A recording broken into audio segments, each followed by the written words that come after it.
I like to light a candle. And my favorite candles to get are from Bath and Body Works. And listen. Oh my gosh, please get out of here. Currently, I have one lit, mahogany teakwood. It is fantastic. Everything that's bad in the world stems from Bath and Body Works. It stems from having glitter in hand sanitizer.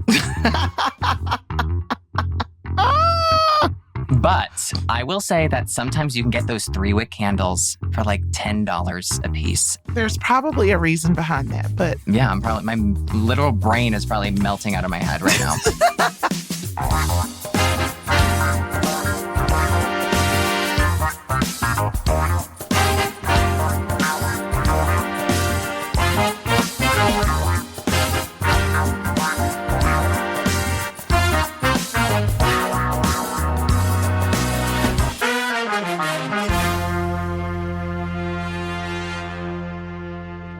Hey, what's up? Hello, everybody. Welcome to Normalize, the show where we discuss whether or not ideas, trends, behaviors should be normalized in everyday society. My name is Danielle Young. And I'm Adam Rippon. Listen, you still don't know who I am, but you definitely know Adam. So that's kind of, that might also be untrue because I do know that Oprah follows you on Twitter. So I know that she knows who you are. So she's aware. She's aware. I'm aware. We've hand hugged. You have? Yeah, I have. Okay. Well, then the people are aware then. Pre-pandemic, I don't think she hand hugs anymore. But, here we are. Here we are. How are you doing today? I'm amazing. It's a Saturday and Adam and us are at work. And that's I know we are at work. The grind never ends. Wow. It's like I'm P. Diddy, like sleep when, where, how. Sleep where? Sleep never. Yeah. On my private jet on the way to more work. That's where I sleep, Adam. Exactly. On your way to more work. Because this is what we're normalizing, or at least talking about normalizing today, is work, like a Rihanna record. Yeah, I'm excited to talk about work. I feel like we're going to have a really great conversation about work today. And also later in the episode, we're going to be playing a game called Keep It or Curb It. And that's when Danielle and I famously decide what to celebrate and toss aside like old garbage. Listen. Which it's important that we do that. It's important that we decide what stays and what goes. 100%. I just think everyone should be aware of that. And if you are taking notes, that would be a note to take. Yeah. Get the pens out. Mine are out. My pen is actually out. So I am taking notes. I love that old school, just write on the paper. Mm-hmm. Oh, wait. I have a question, actually, on that has nothing to do with anything that we're going to talk about today. When you write notes, what is your font style? Oh, I'm a little chaotic because some of my letters are uppercase and some are lowercase. Is that a thing? Is that like a thing people... I think it's definitely a thing. Okay. Because some are just easier uppercase. I don't know. Yeah, like my N's are usually uppercase. My D's. Yeah, my R's. That makes sense. And even an uppercase R is not easier than a lowercase, but I don't know why I do that. I think it's easier to see. And I remember when I learned how to do this, and it stuck with me, is I write everything in cursive. Oh, that's sweet. Yeah. And I feel like kids don't even learn how to write in cursive anymore. No, they don't. Which I think do they sign checks? What do they do? I know. Everything is do through, they even get checks? Everything is through Venmo and PayPal and QR codes and Bitcoins. Yeah. Like that is like a romantic art form. Cursive. It is. I love writing in cursive. I'm like addicted to it. Bring back cursive. Thing. Maybe we can normalize handwriting. That's definitely. They're gonna be like, these people are elderly.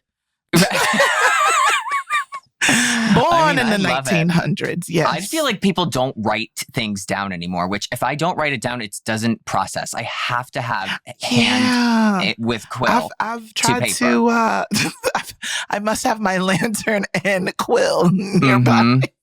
I'm waiting for the British. Oh my gosh. I'm up at night. Like that's what I need. And if I don't write it down, it doesn't stick with me. I feel that. I've tried to convert myself to digitizing my notes and things like that. And I do love a good note and a good Google Doc, but like because you can like search these things and it's easier to find your actual like what you're looking for, but yeah, it still doesn't that's true. feel as great as rifling through pages. No, I love that. I'm actually getting hot thinking about that. I love rifling through pages. Well, listen, believe it or not, we are not actually getting into the episode. This is just Adam and I being Adam and I dreaming about yesteryear. We're workshopping. We're workshopping our memories. But before we get into the show today, y'all know it's not just about us. It's about our relationship with you. You have to hit us up on social media or else this whole thing won't work. It's just not gonna pan out for us. Not at all. So you already know where to hit me up. I'm going to tell you just in case. Oprah's aware, but you might need to like bring out your pen and paper. So on Twitter, you can follow me and tweet me at Rapsodani, RHAPSODANI, and then at the Danielle Young on Instagram. And you got to do that. Adam, where can the people at you? They can at me wherever they want. Wherever books are sold. Wherever books are sold. Whatever platform you use to download podcasts. And on Twitter at Adam Rippon and Instagram at @arip. Listen. Don't forget it. Yeah, if you have anything that you'd like us to normalize, please don't hesitate to reach out because it's now our job to do that. So we are available 24 We really want this relationship to work. Adam and I are doing the work. So absolutely. Now it's always on you. Working. Always. And now it would be a good time for you to turn your page. Okay, everyone, turn the page. Do you hear that page turning? Yes, I do. And I love it. I want you to also, hey, listener, lean in. Make sure you also rate, review, subscribe, all of those items to our show, Normalize This, wherever the podcasts come into your life. Like just type it in and hit all the buttons. Right, Adam? All of them. Yes, all of them. And leave a 5-star review. If you're going to leave anything less than 5 stars, just we'll fix it. And then you can write it when you think it's 5 stars. But like maybe explain. Yeah. Explain yourself. Right. Give us a written explanation and then we'll move forward. I want to move forward together. Yeah. Because see, this is the type of relationship that you are embarking on. Yes. It's healing.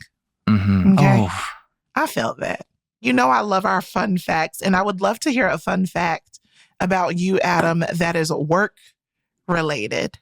Okay. I think my fun fact that's work related is that I like to light a candle, which I don't always do, but sometimes when I do, it's like when I'm really trying to focus. And my favorite candles to get are from Bath and Body Works. And listen. Oh my gosh, please get out of here. I actually am stuck in here, so I can't leave. I have one lit, mahogany teakwood. It is fantastic. So listen, give me 1 second. It's the Bath and Body Works for me.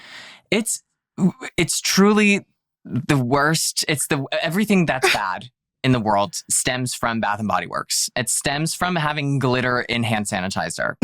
and that's where it like stops and starts. But I will say that sometimes you can get those 3-wick candles for like $10 a piece, and you can't get a bargain like that. So there's probably a reason behind that, but yeah, I'm probably my literal brain is probably melting out of my head right now. So what is your fun fact, Danielle? Okay, so that's your fun fact that you like Bath and Body Works candles when you're working. I have one lit right now. Yes, that's my fun fact.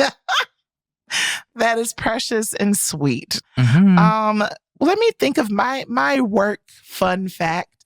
I also worked as a wedding dress consultant at David's Bridal for a short period of time in New York City. Oh, wow. I feel like you were amazing at that. I was so awful. I'm telling you, I'm an awful employee. I don't believe that It's at all. mostly because I was trying so hard to like get my journalism career to pop, and I was having such a hard time. And I had gone to that David's Bridal because my brother was getting married and I was a bridesmaid and I needed to get a dress. And I was in the dressing room, like bargaining like with him to buy the dress because I couldn't afford it. And the person who helped me when I came out, she was like, "Hey, I'm sorry, I didn't mean to eavesdrop, but do you need a job?" Oh my God. So you got a job at David Bridal I do. Out of need. And it was really tough. I'm not going to lie. Like retail, and also retail that is discounted in a space in someone's life when they are really high anxiety. It made for a lot of interesting weekends, and it thickened my skin. But I often would find myself tucked away in one of my dressing rooms that I had been assigned and crying. Beautiful. Work life, am I right? Yeah, I love that. All of that to tell you people out there who are dreaming, never give up. Yeah, I'm ready to go. I'm ready to normalize. Okay. So for the past few years, work life has been turned upside down for so many of us. Yes. You know, like just my feet are in the air. My feet are, I'm holding you by the ankles. And you're upside down. Imagine. And I'm saying, I can't help you. I'm just turned upside down. And so we thought this would be the perfect opportunity for us to talk about the state of modern work, because it is in a state. Yes, it is. And it is modern. And very modern. And the new normals associated with our JOBs. So the first topic when we're talking about normalizing work is what we are all doing or have been doing for the last couple of years. Or many of us at least, and that's working from home. Listen, It's a hot topic. It is. I feel like you have a lot to say. Yeah. I want you to begin, if you don't mind. I want to get your thoughts on. Well, actually, why don't you take me back? It's March 2020. Oh my God! Right. I feel like one of those "That's So Ravens" like effects just happened, and we zoomed in and we zoomed out. And that is what happened. And in that vision, what did you see? What was happening? What was your transition to working at home? Inside of my Brooklyn apartment, very, very tiny Brooklyn apartment, just learning that I lost my job. I was working at Essence and as a video producer and host and all these amazing things. And that was over. And then the world slowly started shutting down. But that was still in a time where we were like, okay, girl, like we'll be out in a bit. And then like in summertime, we'll be fine. But then it got like super scary. Yes. And it got super scary to leave the house, especially living in somewhere like New York where you're just inundated with people no matter what you do, where you go. Right. And so I started very quickly normalizing being at home. But because I didn't have an actual job, I was like, okay, how do I find my like work? What do I do? Right. And because I'm a journalist, and that actually at a time, like Essence was going to be the last time that I worked for a publication. I was going to go strike out on my own. Actually in April of 2020. That was the plan. Okay. So it was like serendipitous. Yeah, that was the actual plan. Yeah. So I just had to like pour myself into my digital work life and try to figure out how to make that happen for myself. And so pitching videos and pitching writing samples and all that kind of stuff. And I ended up landing a lot of just odds and ends work, but then I got a content deal. So my 2020, for like many of the digital content creator people that work on the internet, I found out that a lot of us had the same type of like 2020 where it was such a devastating, weird time. It was hella lucrative for so many of us that work on the internet because that's where everyone was.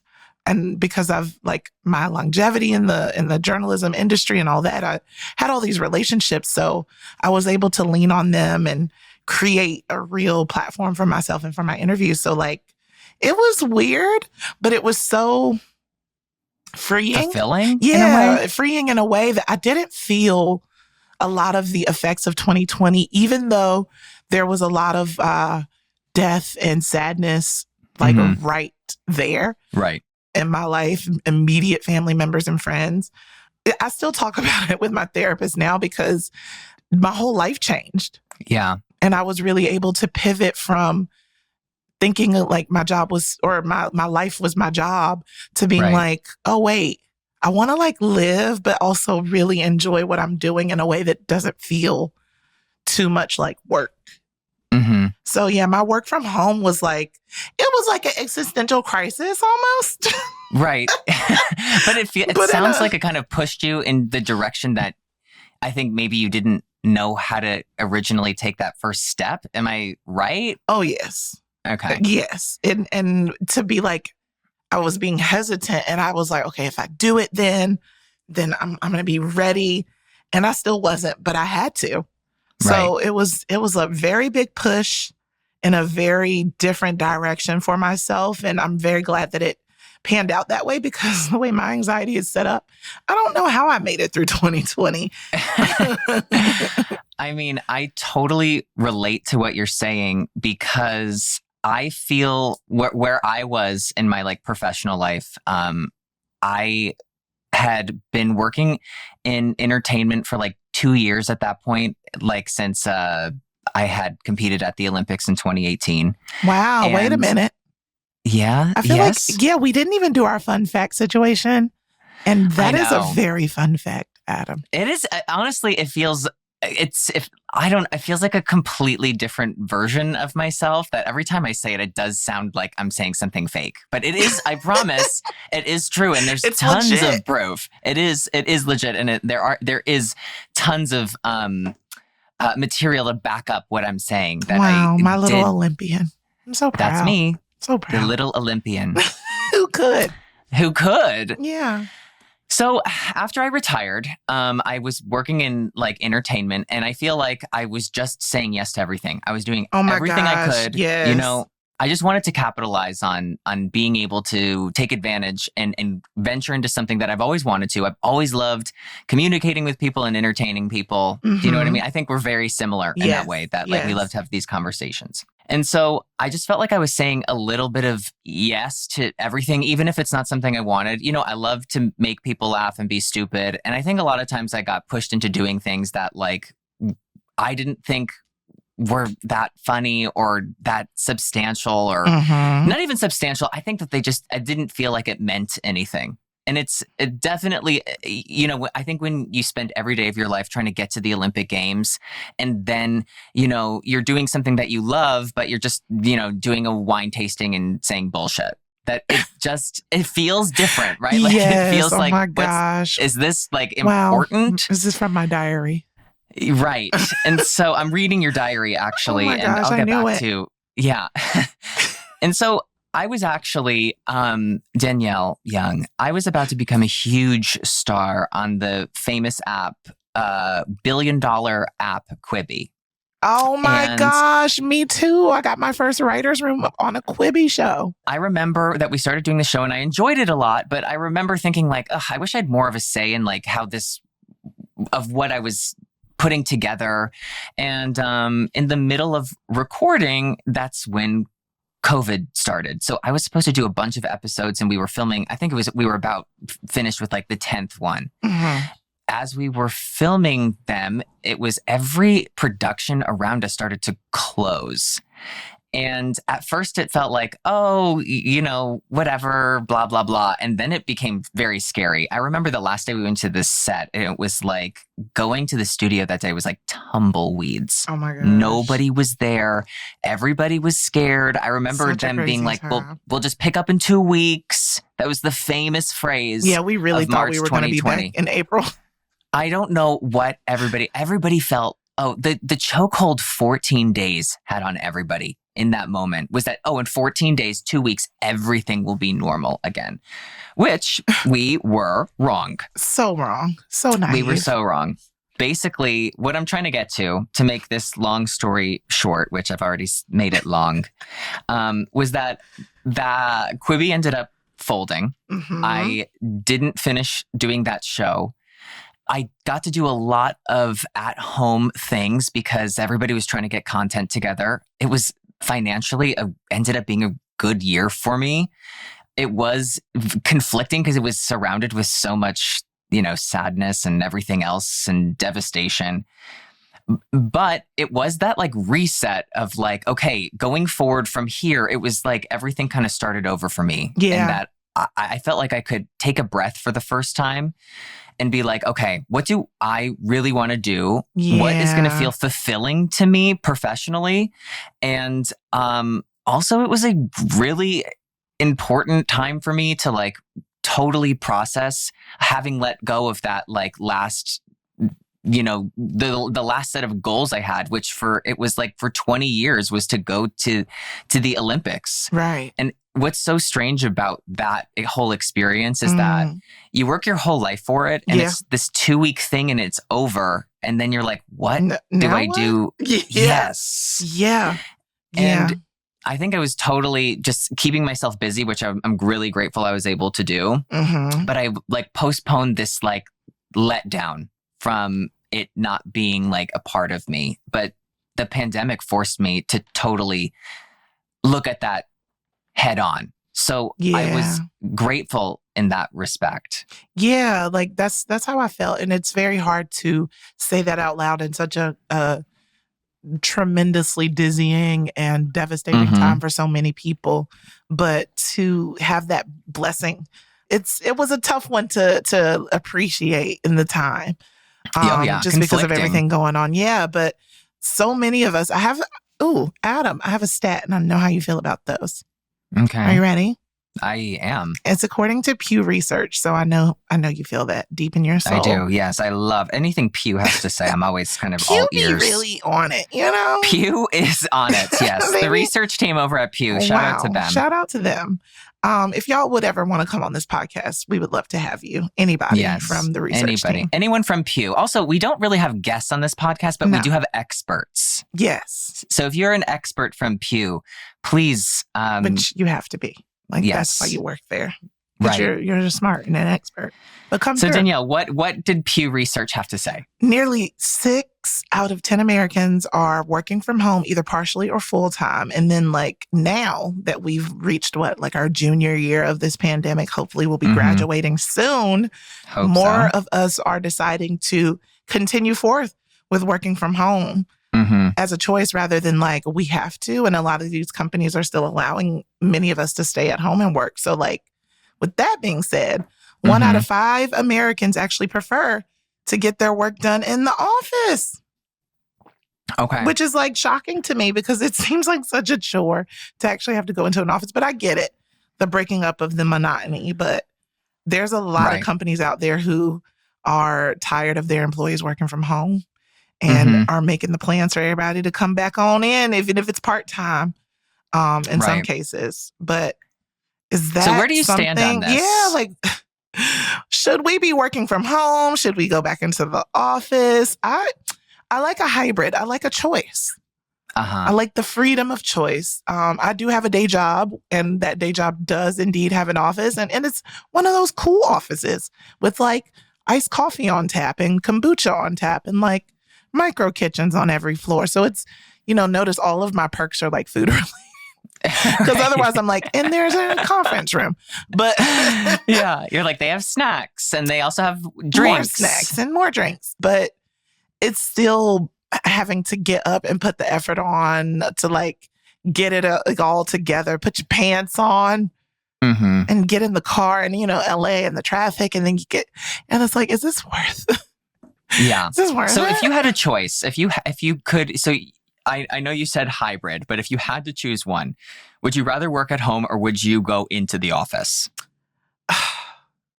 There is a part of me that misses the formality of needing to get it together to be in a place.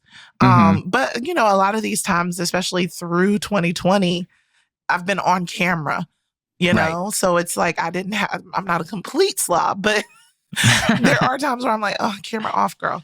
But I think I'm more of the home. I'm more of the let's stay at home. Okay. Yeah. I am absolutely, and I know that this is polarizing. I am absolutely not work at home at all. Yeah. I can't focus. I cannot separate the church and state of it all. It is you don't have one space that's no work at all. No. I don't the thing is that a no laptop zone, and it was not always like that. It's just I have access to too much of everything that I own. Do you know what I mean? I really need the separation of I'm probably going somewhere. lying to myself. I'm probably need that as well. But on the flip side of that is absolutely what I would prefer, because I feel like I'm so easily distracted that like if I Very. go somewhere else that's specifically to be working, my whole focus and my whole energy, body and soul is like in that space. Yeah. Right. And when I'm home, I feel like, oh, I'll do this for a little bit. And then, oh, I'll go and do that thing that I wanted to do around the house. Like, I feel like I get nothing done, but like I'm doing something all day. Like, what? Why? Yeah. It can be a little maddening to be in the same place and go to sleep and wake up. And yeah. Yeah, like it never ends, but it also never starts. Like, I don't know. That's how I felt. But in the pandemic, I had a friend and she stayed with me for a few months. She was from New York, so she was obviously going to the office every day. And then in the pandemic, you know, she had her own bedroom, but could not obviously put everything that she needed for work in her bedroom. And so she was trying to figure something out. So she went home. She stayed with her family for a bit. And I said, why don't you just come out here? And like, I'm just kind of by myself right now. Right. So she came out and she continued to work. And I was really inspired because her style of working at home, I think she totally nailed it. Oh, and tell she me. Totally I'm bringing out a pen and paper. Tell me more. Okay. So basically, what I really admired was that she was able to set time of when she was working. She would take a lunch break where she would like get up from her computer or where she was working. She would watch like an episode. I remember she was binging One Tree Hill. And so she was watching an episode of One Tree Hill, having a bit of lunch, then going back and doing the rest of her meetings. And then at like whatever time she was clocking out, she was done working for the day. And I just thought it was super impressive the way that she was able to compartmentalize because I couldn't do it. I couldn't do it. I can't do it. It is helpful to have those actual breaks where you get up and you leave the desk and you know, get a water, get a lunch, get a whatever. Those are helpful. But it's you know, I can't deny it. It is a beautiful privilege to have the ability to be able to work from home because not everybody had that. Totally. As their experience. Not everybody had that. Right. You know, if you had a job, like if you were an electrician or if you were a gardener or, you know, something that there is no at-home option, you never had. Child, all the tired nurses and doctors around the world. Right. I love that I went to gardening before I went to first responders. And I'm like, listen, don't forget about the gardeners. And I'm like, plastic surgeons. They were working overtime and they still are. ER. They still are. Everybody's still tired. We need more of them. But yeah. But I will say, I'm not to cut you off. But you did. But I did. But I did. People be like, not to like interrupt you, but not to interrupt you, but I am this doing point that. Is really please important. Go ahead. What were you going to say? I don't even know. Because I cut you off. I'm rude. I'm not nice. I don't even know, but I know you remember where you were. What I was going to say as I was plowing through whatever you wanted to say, what I was going to say was that I think that there are definitely some people who, if they had the option to work at home, flourished and they were able to do and get a lot more done. And I think for those people, I think if they were able to get more done at home, there's really no reason to bring them back into the office. Yeah. Other than like, I think I was one of those people. And now I am one of those people that I'm like, I might need to leave here. Yeah. I might need to get on out of here and get me a little change of scenery because it is getting increasingly difficult to, and I've moved into a bigger space and I've moved from New York to LA. So it's like a whole different lifestyle and there's sun here and things. But I still feel like this is tough to like continue having this space be the only space that I'm in working and playing. And so I don't know. I think I totally hear what you're saying. Because that's exactly what I think a lot of people are probably over it. They want the option to maybe go in for a few days. I'm sure that there's a lot of people who like, this is the first time that maybe if they have a young kid that they'll be able to stay at home with them and work at the same time. So it cuts down on the cost of like childcare. Right. I think that if you're able to get more done at home, I think it serves the company better. I know, it right? serves them more to stay at home, right? Right. You ain't got to provide the office for us. Right. Just add that They don't money need to have a paycheck. micro kitchen for you. Yeah, like get rid of the kombucha. I'll buy my own. It's fine. Just give me more money in my paycheck. Thank you. From We've your solved lips it. to God's ear. Actually, we solved it. Good night, everyone. I have so much hard work doing all But this. I think this should be normalized, working from home. But I also think that there's something to be said for like being at the office. I love that I'm like literally a government pig right now, where I'm like, you are. everyone should be in the office. I just want to interrupt Adam and say, everybody, just work from Rome. To be honest, oh my god! If there's a chance, like, I would like to work from there. Yeah. Well, Wow. I mean, I think in the idea of working for oneself, which, you know, Adam, you and I are able to do those things. And there's so many folks out here in the world that have pivoted to working for themselves. People. Also, Beyonce waited. She didn't tell us right at the top of 2020, but she definitely told everybody to quit their job. Quit your job. Yes, that's what she said. And I think a lot of people heard her, because I have right here an interesting fact. Oh, yes. The data. I have data in front of me, and it says, according to government data, which we do have access to thanks to the raid at Mar-a-Lago, close to 10 million new businesses have been started since the beginning of the pandemic. So, what? Danielle, 10 million? my question, 10 million. 10 million new businesses. Y'all better just go all the way off out there, world. Yeah. I'm proud of y'all. That is crazy. That is amazing. I guess my question is, should everyone decide to start a business in this new world? Why or why not? I guess, what are the pros? What are the cons? What do you think? This world is getting new and weird. Yeah. And honestly, when I got inside of 2021, this is really how we're living. All right. My brain was like, hey, the world's ending, so you should just go live and just do whatever you want. And so that's what I did. I was already in the midst of working for myself.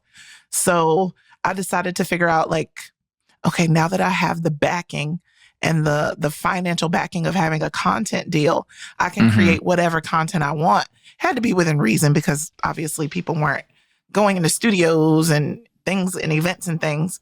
But I had to figure out how to make that work for myself. And then I wanted to expand from there. Right. And this weird time gave me the space to do that. But again, I'm just me. I don't have children. And there's so many things that leave me independent and able to be like, okay, what does it look like to work for myself? Right. And so I figured out okay, let me get this LLC. Let me see what my strengths are. I've been, working for over 15 years. I know I can do more than journalism. I'm a producer. I'm a this. So I created it.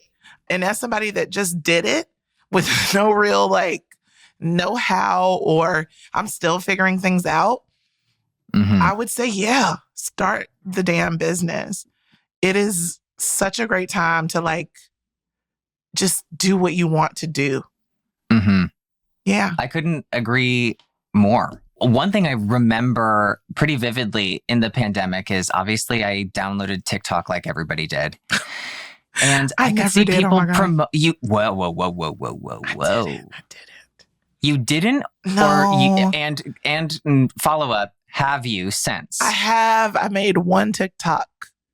How did that go? It blew up. It didn't blow up. It did really well. The person that I did it for saw it, loved it, and commented on it. Okay. That's the whole point. But I have not been back since. Okay, I'm a big watcher. I'm not a big It overwhelms me. I just don't care. I do care. I take it back. I do care, but I know, Danielle Young, I don't care. Because the thing is that I see the amount of effort, I love Gen Z. I love Gen Z. But I will say that there is so much effort in looking effortless that I'm like, that looks exhausting. And I see them, they're always filming everything. They're always filming everything. And I was that person. But it was different. It was different when it was Snapchat. I don't know why, but it was. The kids are still over there, I think. But yeah, what? Yeah, I think the kids are still over there. But I think they're doing weird sex stuff over there. On Snapchat. Yeah.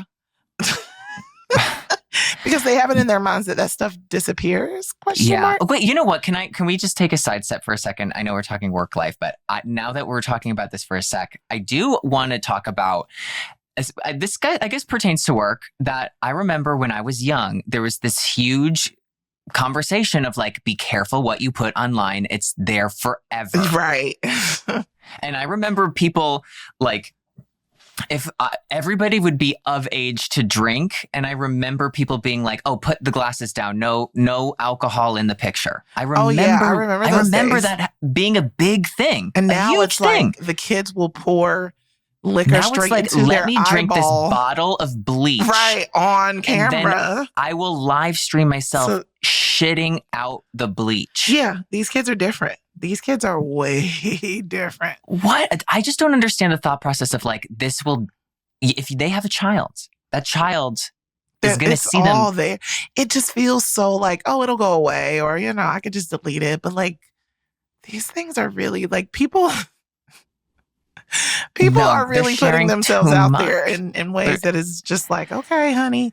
But that's internet culture, like we are still from a certain generation of like, our image and, worrying about companies hiring us or working with us based on the things that we share online or, being public figures and having people search through your tweets and canceling you for things and opinions when you were 19. Like that exists very much to our generation and it should exist to them too, but they have afforded themselves a freedom. Yes, but I would go as far as say that it does exist for them too, but they do it in I think we do it in a way that seemingly is more curated. And I think what our like millennials will want to do something that is more forwardly looking professional or put together. But I think the curation. It's just an interesting thing when the work is on the internet. You know what I mean? Yes, like totally. My journalism career didn't start out that way, but then it leaned more into digital as like print started dying. And so your digital footprint as a journalist started to matter. Right. And it also was in a time where a lot of the higher ups didn't want your profile to be larger than the brands. And so it was like this constant fight. And then they realized that it actually made more sense to have you be a personality. It made more sense. Yeah. It's so wild because I feel like brands would want the opposite now. Like they would see and now that as the such tables an asset. have turned, but the old guards at editorial probably still feel the same way. So it becomes this like thing where all the girls are just like, I can't work like this. And then they break out and they become whatever the brands like want to work with, and they get all these different opportunities. And then a lot of them are innovative and ambitious enough to shape how the content appears, and it doesn't have to be just what the brand says. So there's so much like space to be creative and to be yourself, but you still have to, as a content creator, you still have to follow some guidelines around professionalism and creating yourself as a business. But I do think that it's interesting to see there be so much freedom and space for people to like explore however they want to post. Yeah. I definitely think that in this seemingly I'm posting whatever sort of style, that there's a lot of, if not just as much thought that goes into it so that it seemingly seems like effortless. Because obviously they're very concerned, like the Gen Z, is concerned with like things that are out there, standing up for things that you believe in. Oh yeah. People, they want to know all of that stuff. So I think in that effortless style, there's a huge amount of effort that goes into being effortless. It's all work. Weird. It's all work. It's all work. It sort of leads me into another topic around this normalizing work situation. And it's the idea of the balance, the work-life balance that we kind of spoke about it, and the idea of working from home and trying to find that balance of like, okay, I'm not working during this time and I'm back, turning back to my computer at this time. And also the idea of living and working on the internet and creating these personalities or these things, these entities online that are lucrative for so many people. So as we talk about normalizing work, this term work-life balance kind of feels like it needs to be recalibrated or reworked in a way. It was originally coined way back in 1817. But like, whoa. Good times. Somebody had to create it, right? By a good old British labor activist by the name of Robert Owen, who fought to split the workday up so that folks could have some type of personal time outside of working for their man all damn day. Robert, you better just... Mr. Owen. It's giving soft life. But in 1817, it couldn't be that so really hard during those times, especially for my people, but who didn't have any work-life balance. Right. Famously, you could say that there was only work life. Right. There was only work. But, Robert thought that people deserved to have some type of balance. So there it was created. And today, 9 to 5, what a gross journey. Like, who thought like the entire day needs to be a work day? Thank you. And then you're going to be too tired when you leave to do anything. And then you're going to have to do it all over again tomorrow. But thanks to updates in technology, people are now on call literally most of the time. So 9 to 5, it seems like, it might be gone. But I feel like it makes people work more because you're on the internet, you're accessible. Things are happening. But studies conducted in 2021 found that 77% of employees in America experienced burnout at their current jobs, while 83% said their personal relationships are negatively impacted by burnout from work. We tired. Everybody's tired. We tired. Robert Owen said that we needed the balance. Come back, Robert. Regulate us. Give us more balance. I mean, I've been guilty of being the person that checks emails when I'm not during my working hours, or, check on the progress of something, or if I needed a certain piece of this puzzle to like move forward and it's Saturday, I'll check in. But I think the pandemic and the slowing down and the complete halting of all that, it just made me feel like certain things weren't as important as I used to think they were. Absolutely. And I don't label myself the like booked and busy, or, the like get into the bag. I don't do that no more. That is not how I live my life anymore. I've been burnt out. I'm in the middle of like coming back from a burnout. I don't think like working around the clock or being a workaholic is for me. Okay, so Adam, do you normalize being a workaholic, dwelling in workaholism? Workaholism. I think I can be a bit of a workaholic. I think everybody can be a bit different, right? And I think what's healthy for everybody has to be different. I think I feel lucky because the stuff that I get to do feels like fun, right? It does. So when I am working, I look forward to it, and I want to take advantage of all of those like opportunities because they feel like fun, even if that means I would have to miss out on maybe going to dinner with friends or doing something because I'll be busy for a few days.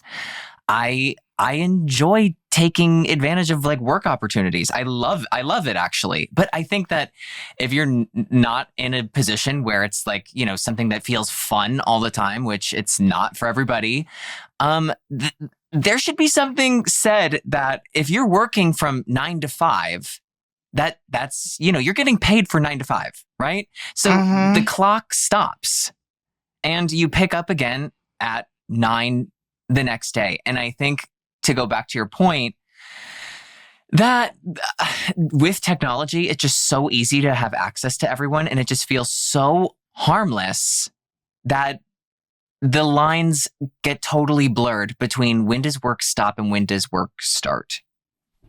Yeah, it is definitely case by case on the workaholic stuff because there are people like you and I who are able to do jobs that we get paid to be ourselves or to have a good time and to have conversations and things that Mm-hmm. aren't laborious. And that it doesn't feel like being a workaholic because it's like, oh, I have to meet up with you and do this podcast on a Saturday. Of course, it doesn't feel like work. Right. But to a lot of people, you're like a Saturday, like even as a podcast, like girl, a Saturday. Right. And so in certain spaces that could make me feel like a workaholic, but in this very soft life era that I'm in right now, I'm not about to pick up anything that is going to feel hard or like work. Mm-hmm. But I know that I have it in me to be like, oh, it's midnight. I'll stay. Right. But I prefer to lean more into like living life than working. Even if it's stuff that I enjoy, I want to be smart about how I'm spending my time and using my energy. I think back to like my friend who stayed with me during the pandemic of like, she was working and then the clock struck 6 and it was done. She just wasn't there anymore. And I feel like I have a hard time turning that off. Yeah. They're like, I'm there now. I've taken an entire month off of my day job, my 9 to 5, my bread and butter for multiple reasons, but mostly to get like my mental together because I've been having a lot of anxiety specifically about the work.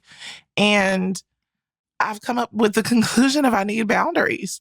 Yeah. Like I'm a creative. I'm not as much as I am locked into this corporate space. I'm not a corporate girl.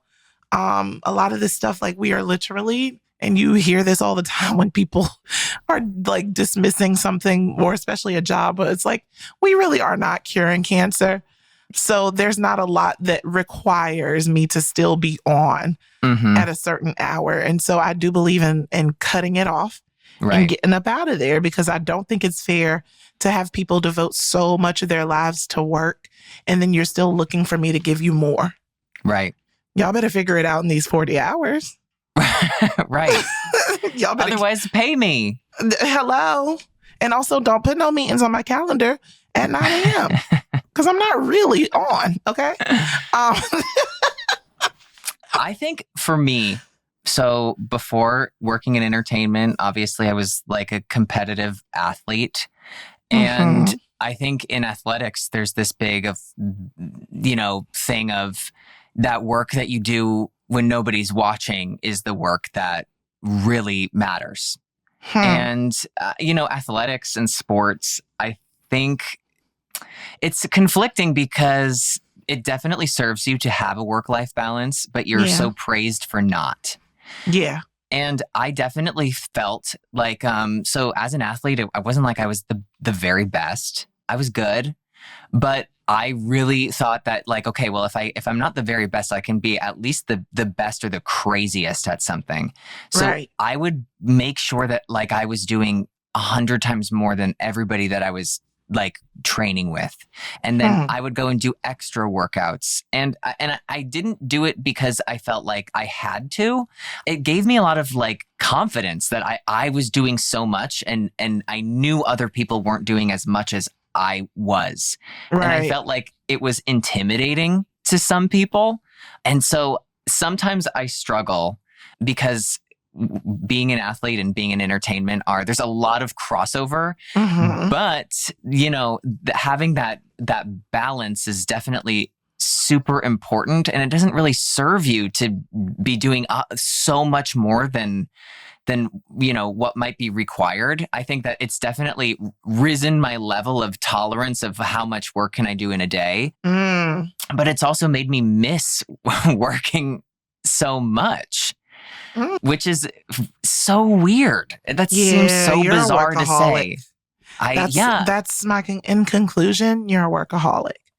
I'm a recovering workaholic, burnt out, so I can't really give I can't really give much in the sense of like overdoing anymore. Yeah. You said something about anxiety that like, I wanted to just bring something up that like when as an athlete, you know when all the competitions are, you know that schedule. Mm-hmm. And I felt a lot of anxiety in this new world of like in entertainment. It's very weird because there really isn't that 9 to 5. So, it's really like things come up and you can be super busy and then there'll be chunks of time where maybe you're not doing anything or you're trying to curate something yourself or put together a pitch or something like that. Right. Mm-hmm. But in that in-between time, it feels like, oh my God, maybe I'll never do like work again. Right. Like there is very feast or famine. Yes. In this lifestyle of working for oneself or being an entrepreneur. Absolutely. And I think a lot of people, if there were 10 million new businesses, a lot of people can absolutely like resonate. Please, can we get a speech therapist on here? Because I'm mumbling people and slurring all day right now. They can resonate. Resonate with the fact that, hey, maybe the last sale or the last gig or the last thing I came up with was the best thing I'll ever do. And it's that like that doom that like maybe I'll never work again. I think definitely with so many new businesses and people working for themselves, that's got to be something a lot of people are feeling. Oh, yeah, for sure. All right, Adam, what about work are we normalizing today? You go first. Okay. I think we're normalizing creating a work environment that works for you. Oh my God, the studio audience is applauding. And gasping because, the pandemic totally changed how we view work across every sort of industry. Everything is so different. Mm-hmm. And it's really about creating that environment that's going to help you be your most productive, whether it's working from home or the office or changing your schedule to fit your lifestyle. But it's normalizing making your work life work for you. Yes, I really appreciate this new kind of like work life that we have going on because I'm lucky enough to do a lot of mine digitally. A lot of like we started this podcast via Zoom. So it's like I get to have a lot of these other passions within the comforts of home. Or also like just all I have to do is open my computer. So it just feels like there's like so many, I guess, like just more possibilities, especially when it comes to the types of jobs that we have where we're able to, create content or, show up digitally. So I appreciate being able to create a work environment that can essentially be anywhere. Like, I'm like, where else could I go? I'm so grateful that I have that option. Yeah. And even just a few years ago, I feel like if somebody was like, you're going to record a podcast, but it's going to be remote, that wouldn't have ever even been an option. It would have been like, well, you're just not going to do a podcast. But now that's so normal. That's how we started. And so, Danielle, what do you want to normalize? You know what, Adam? I think we should normalize recalibrating work-life balance. Yes. Because the balance is off. The person... totally. The scales have been tipping because the person who thought, 40-hour, 9 to 5, that's the work week that's going to give people the balance they need. Baby. No. It's not going to work. No. I don't know how many hours there are in the week total, but I know 40 of them should not be dedicated to work. Right. The past 3 years have shown us that. Like, way to blur the lines on clocking in and clocking out. I'm like, yeah, sure, I'll be there at 9 a.m. Right. Well, it's just so, especially when you're working from home or doing anything from home, it's like you start whenever, but also that means end whenever. So the hours are just whatever. And it can just mentally, that is really what kind of throws me off. Yeah. Because I have, let's say it together, no schedule ethics, whatever. None. I honestly need someone to like whip me into shape when it comes time to like do things that aren't actually like it is imperative. that you get this done. You know what I mean? Yes. You know, certain things it's like, no, you have to get this done. And certain things are like, oh, well, you can get it done. Yeah. Because I love being able to work from home, but also I work so much better when I'm not home. So finding that work-life balance was something that I still struggle and try to like work on. Yeah, I think I'm a lot more productive when I actually take myself out of the actual home space that has become the work space as well. But it's just, I lie to myself and tell myself I'll do things in my house just for the convenience of it. And then it's just like, let me go and just like do another thing. Right. So even in this new type of normal that we find ourselves in, work-life balance, being at home it's like ideal, but it's still such a challenge to figure out how to not be complacent or for those overachievers not to burn yourself out, because it's so easy to just get up and be like, you know what? It's 3 a.m. I can't sleep. I'm just going to like start doing a couple of things that I need to do for the day. Totally. So it's very easy to get yourself caught up in a very like weird work-life balance, even though a lot of us are at home still. Like I used to like to have a lot of value in how many jobs I've had booked and how many times I needed to get on a plane or do this thing. But now since the world has been so different, I don't think I really lean too much into like booking myself. I still want to be booked, but I just am definitely blessed. But I don't want to be busy. I mean, I fall into it's not even a trap, but I love being busy. I think that like I know not even to the point of like, I love being busy. I just like, I think that it keeps my mind from like just exploding. So I like, and even if don't have a lot of work things going on, I'll like throw things into my schedule just to make myself busy. So I mean, I do like, because I used to travel a lot too. I have a lot to unpack. I start crying right away. But yeah, I mean, it's definitely made me reevaluate the whole pandemic in the last 3 years. Reevaluate everything. Yeah. Honestly. And that like it actually leads me into the next thing of normalizing. Normalize taking a mental health break. Yeah. Or even just a day or even just an hour from your job. Right. That job, hopefully, will still be there when you come back from this break. As someone who has taken a mental health break this year, something that I would have never thought I could do or even come up with that option for myself. I'm an advocate for that. It's honestly, if people think, oh, that you're just being lazy. Oh my God, self-care is just giving people a chance to do this or do that. No, it is. Life has so many moving parts. Right. So taking a second, even like, because I took a full month. I was blessed enough to take a full month unpaid, but still blessed enough to allow myself not to be paid. I spent the first week just relaxing because I needed to figure out how to relax. Because I was still anxious from missing work and feeling guilty. Well, it's hard in those moments, especially with all of that anxiety, to realize it's like that quality over quantity. Right. And it's like staying at work and just putting more hours in is not going to make your work better. And so, I mean, really, like, hats off to you for having like the wherewithal to make that decision for yourself. Yeah. I mean, I had to. I don't know how other people's experiences are in dealing with mental health and stuff. And like I said, I've never really given myself the chance to do that. But I had gotten to the point where like I'm crying on Zoom. I have to turn my camera off because I can't stop crying. Or I'm reading emails and nothing is I can't even comprehend to do my job. So I was like, oh, like I actually cannot work. Like it's not working. So I just think, as important it is for us to have jobs to support our livelihoods and our passions with our careers. I just think they are not as important as our sanity. Because if we don't have that, what do we have? What do we have? Yeah.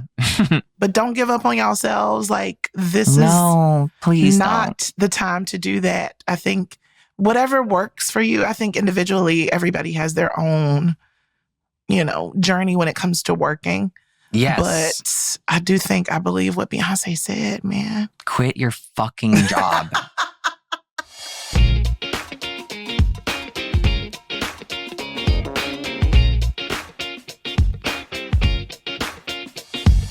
So now I want to get into one of my favorite parts of the show, because I already have favorite parts. Mm-hmm. And that's keep it or curb it.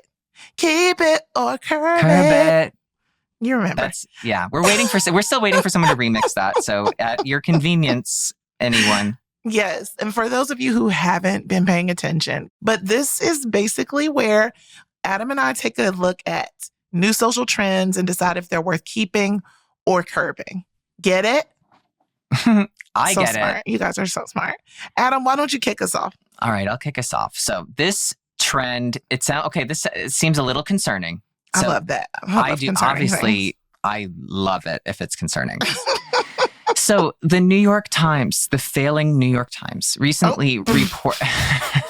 Because I'm not subscribing. Just let me read the article. Stop it. Okay. So this concerning trend that I really want to share with you is the New York Times recently reported that there's a trend picking up amongst employers to use tracking software. Okay. I hate this. I'm very concerned already. Yeah.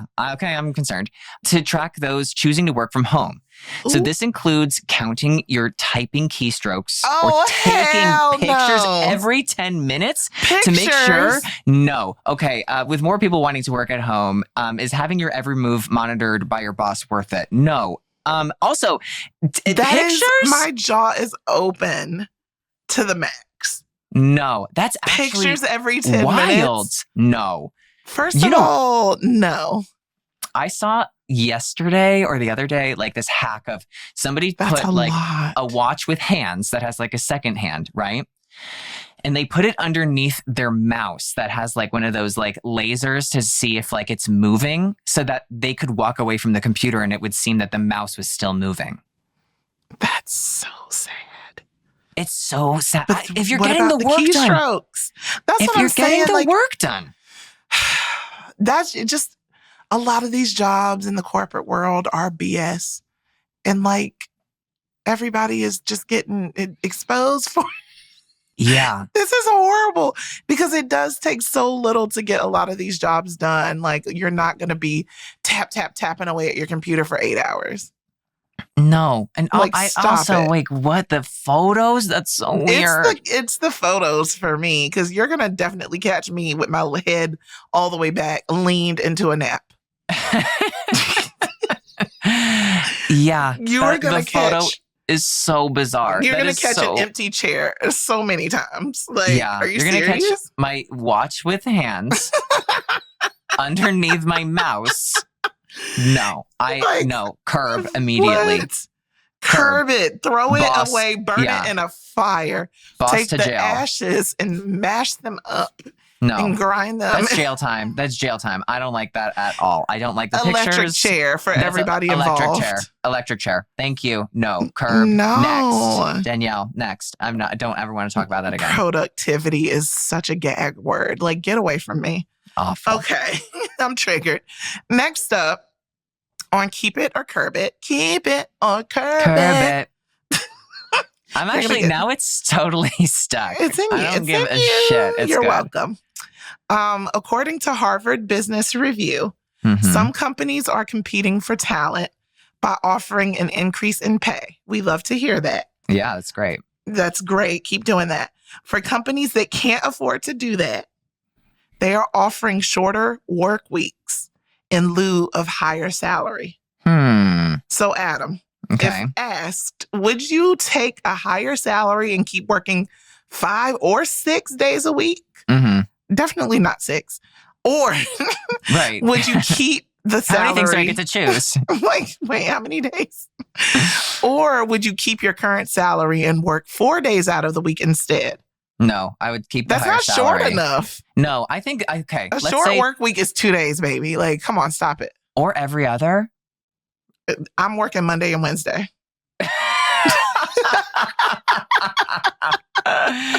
Okay. All right. My honest thing is that I would work more to get more pay because that's just how my mind works. I would keep my same salary and work, but it has to be less than 4 days. Like 4 days is not. Yeah, there has to be enough a of real day incentive. Short. Yeah, like shorter work week to me, it's like they're already 5 days. Yes. I'm Shorter. gonna give you a good 2.5. I think shorter is 3 or less days a week. You're so Right? generous. I'm gonna give you 2.5, but I'll make the third day a Friday, so like nobody's really otherwise other people aren't working. Yeah. Okay. Like so everybody kind of checked out. I guess this is. Okay, I'm a the thing terrible employee. I'm like, if you want to hire me, just know I'm going to give you my best, but not all the I'm going to days give of you the my week. best 80%.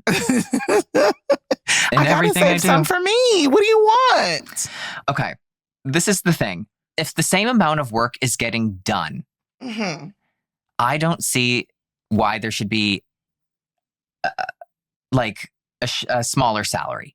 I don't see why there should be, because if the same work is getting done at the same quality, then that work is, I think, should be valued at the same price.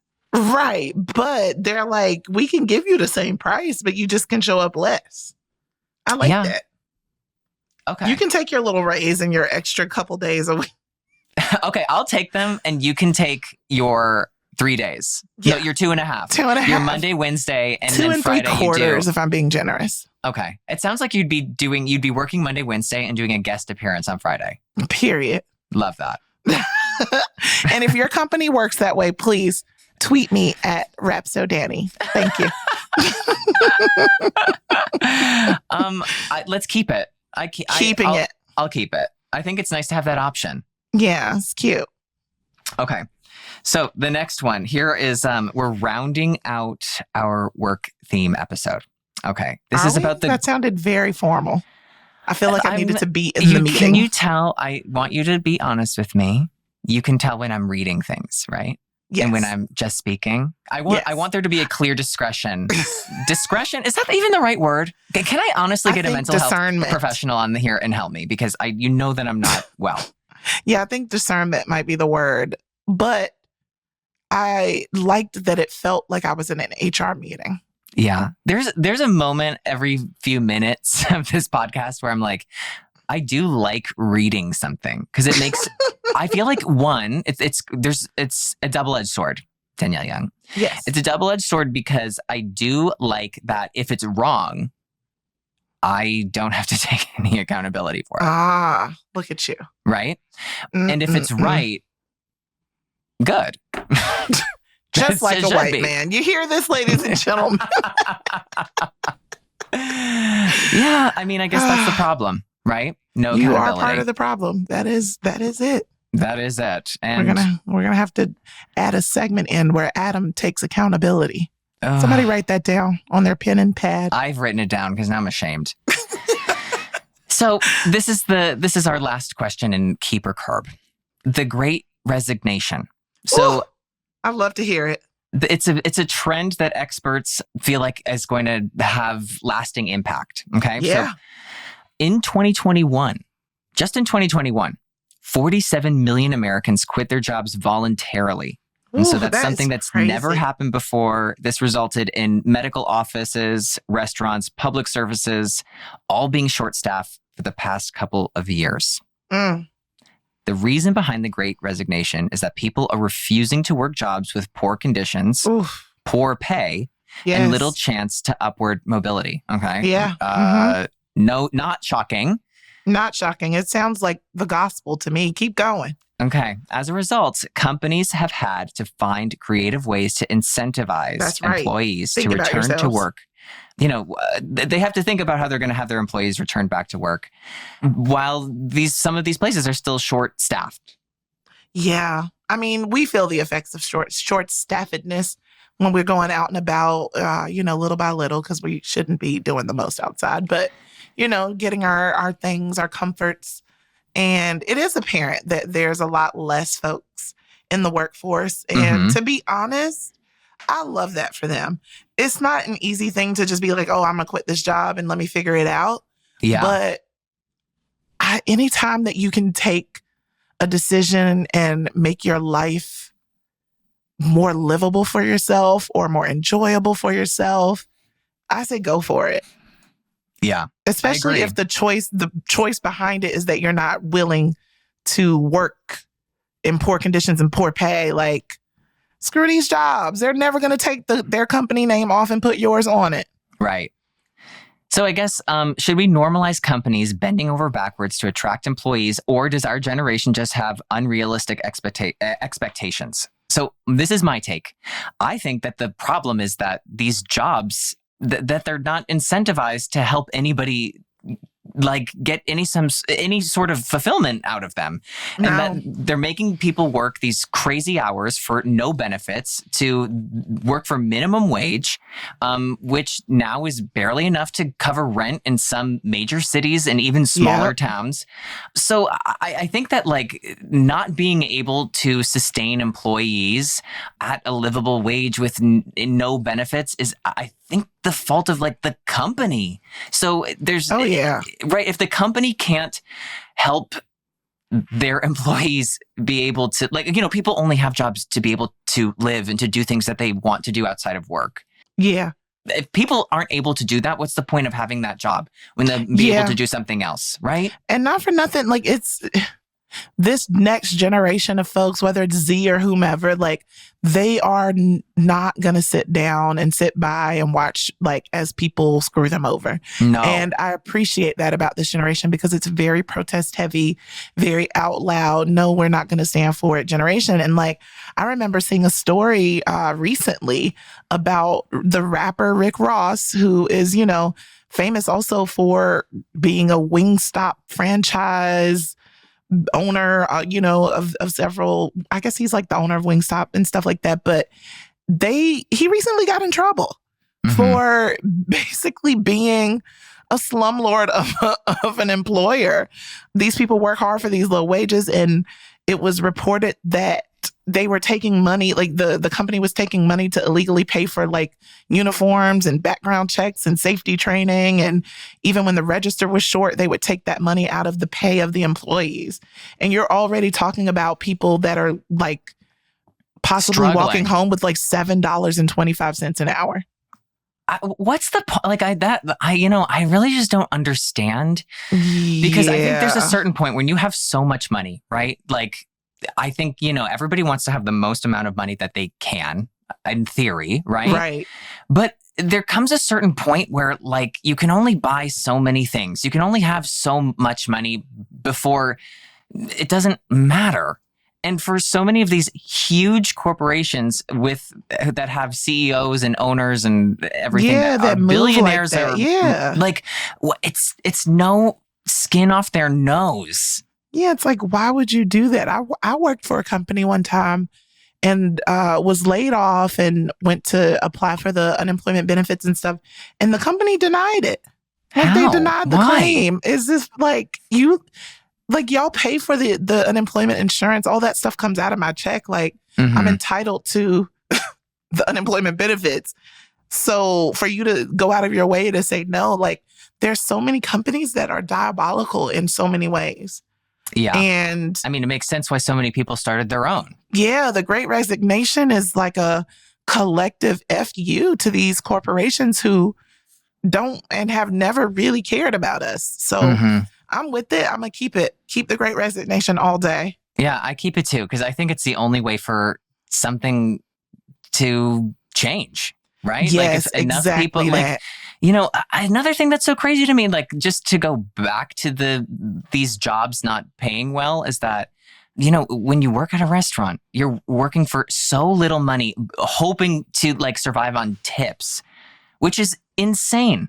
These people who are working at the restaurant they're basically the face and the whole reason why anybody would come back. I've come back to a restaurant even if I haven't like liked the food very much, because I enjoyed this staff. Yeah. And the tips thing, like, it is really crazy because I have a lot of like friends from all over the world. And a lot of my friends that are from outside of the US are very confused about our tipping culture. Totally. Like, my homegirl that's from Ghana, she's like, It stresses me out that I have to go to a restaurant and rate the employee and pay the employee. Right. She's like, that should not be my job. And it doesn't make any sense to me that because I've ordered extra food, now I have to pay them more. Especially if I'm ordering the food to my home. They don't do more work. She was like, why is the percentage, why is that my job now? Right. And I never even thought about it. I was like, oh, you're right. Like they should just pay the server a fair wage and everything should be fine. Yeah. But then there's a lot, because I've worked in food service and I've worked as a server. There's so many people that go above and beyond because the tips make up for the lack of pay. Mm-hmm. So back in college, when I was working at a restaurant and getting literally $5 an hour to be a hostess, but then $2.75 to be a waitress, but would go home with more money because of the tips, or sometimes less money because of the tips. $2.75 an hour. $2.75 an hour. And this was in the 2000s. Yeah. You know, I know I was born in the 1900s, but this was definitely in the 2000s and in North Carolina. So, you know, cost of living is very different there than a lot of these major cities, but $2.75. So can I ask you something? Do you think that you would have made, I guess it just would have been more stabilizing, but do you think you would have made more if you were paid like a real wage? I would have at least just known that no matter what, no matter how slow it is, Mm-hmm. I have a livable wage. Yeah. Because there would be sometimes I would come home with like $10. Oh, yeah, because it was also a North Carolina buffet style restaurant that was just, you are not attracting caviar clientele. right. So people, especially on a Sunday, oh my God, the church people were the worst. They would like chase me down to like push the money into my hand and it would be like $1. And it's like, you guys were a table of 15. Like, oh my God. all of you couldn't muster up $1. Like, yeah. See, that is crazy to me because you're the face of the whole restaurant. Like you're the whole reason why you're the experience. Tipping is very feast or famine. And it's also like, because I've like in the life that I have led, I've been able to like also sit down at these really amazing fancy $4 restaurants. Mm-hmm. And the bill is $600. And then the tip this person's getting, a certain percentage, ends up being like $90, $100. Right. And it's like, wow, what a night they could have, because of these tips. And they may not get that same pay if it was an hourly rate style restaurant. So I'm not really sure where I stand on the tipping, but it is weird that we do have tipping culture is such a big part of America and how we handle service industries.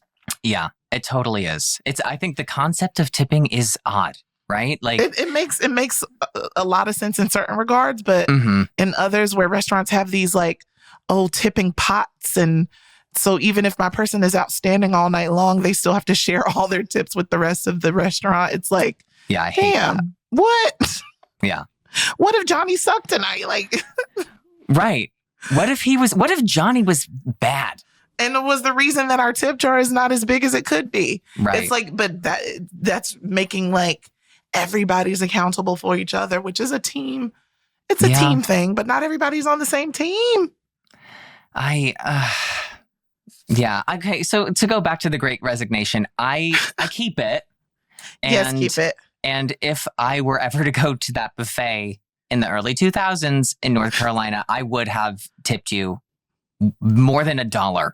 Oh, I appreciate you. And I would have brought you several glasses of Coca-Cola. Thank you. Wow. Okay, I'm coming back.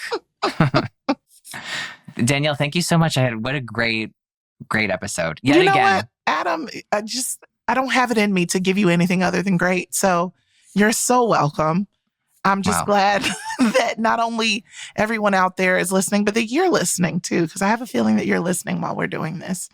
Adam, I'm grateful for you as a fan and a coworker. As a coworker, I'm forever grateful for you too. Danielle, thank you so much. Thanks for normalizing everything. As usual. I don't want to normalize work. We're going to rage against that machine, okay, everybody? I want to stigmatize work. I'm going to meet you all by the water cooler, and we're going to discuss how we're going to protest our way out of these jobs. Love it. But until then, make sure that you rate, comment, and subscribe wherever you listen to your podcast, and reach out to both me and Adam on social media. Mine is at RapsoDanny. On Instagram, it's at the Danielle Young. So make sure you're using both of those handles everywhere until you can't use them no more. Adam, where do they find you? You can find me on Instagram, at Twitter. Just search for Adam Rippon. You'll find him. He's there. Search for the little Olympian who could. You can type that in. That will come up. That'll work. I was like, no, did that not land? So worried. No, it landed. Okay, woo. But either way, when you're reaching out, make sure that you let us both know what you think. And if you have any other topics that we should normalize, because that's what we're here to do, people. That is all for now. And we'll see you next time on Normalize This. Until then, get your cursive game up, all right? We got checks to sign. We have checks. Bye, everybody. Bye.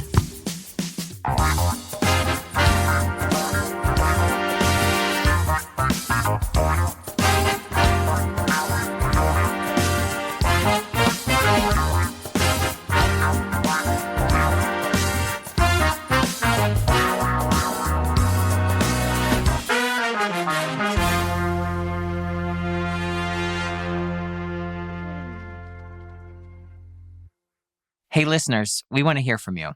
Make sure you're following @MakeSpringHill on all platforms for weekly show updates.